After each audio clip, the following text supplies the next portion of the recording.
Long ago in ancient Greece, the people had a deep connection with the gods. They believed that the gods could bring them security and prosperity, but also that they were to be feared and respected. This fear was embodied in a word, Eusebeia. The root of this word, seb-, is linked to danger and flight, indicating that the initial meaning of reverence was terror of the gods. Despite this fear, the concept of Eusebeia was significant in Greek culture.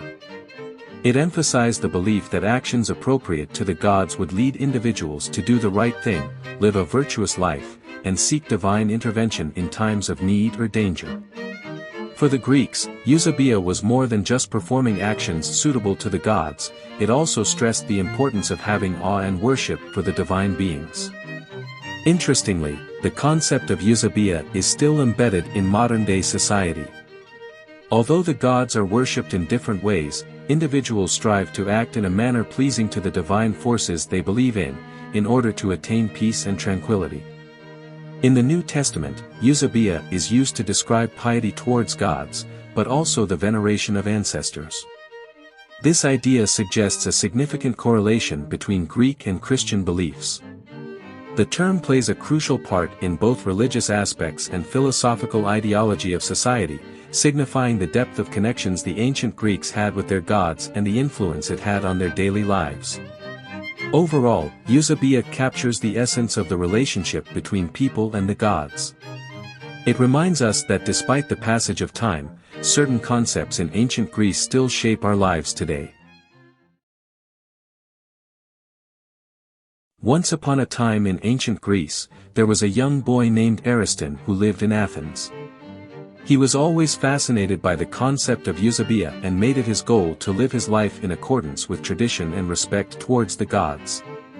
He would often visit the local temple and perform customary acts of respect, offering gifts and sacrifices to the gods. As he grew older, Ariston studied under several philosophers and learned more about Eusebeia. For Platonists, it meant right conduct with the gods, and for the Stoics, it was knowledge of how to worship God. The Epicureans believed that showing a pious attitude toward a wise person benefited the one who honored them. One day, while Ariston was attending a lecture by Socrates, he was approached by a group of people who accused him of asabeia. They believed that Ariston was not living his life in accordance with tradition and respect towards the gods, and that he was being disrespectful to elders, masters, rulers, and everything protected by the gods. Ariston was shocked and hurt by these accusations. He knew that he had always tried his best to live his life in accordance with Eusebeia. He was taken to the Heliaea, where he was put on trial. Despite his protests of innocence, he was found guilty and sentenced to exile. Heartbroken and alone, Ariston left Athens and wandered the countryside for several years.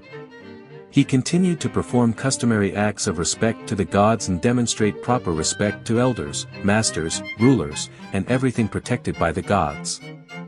Finally, after many years of wandering, Ariston returned to Athens. He was welcomed back with open arms by his friends and family, who had always believed in his innocence. He was also greeted by the daimon of Eusebeia, who had been watching over him all this time.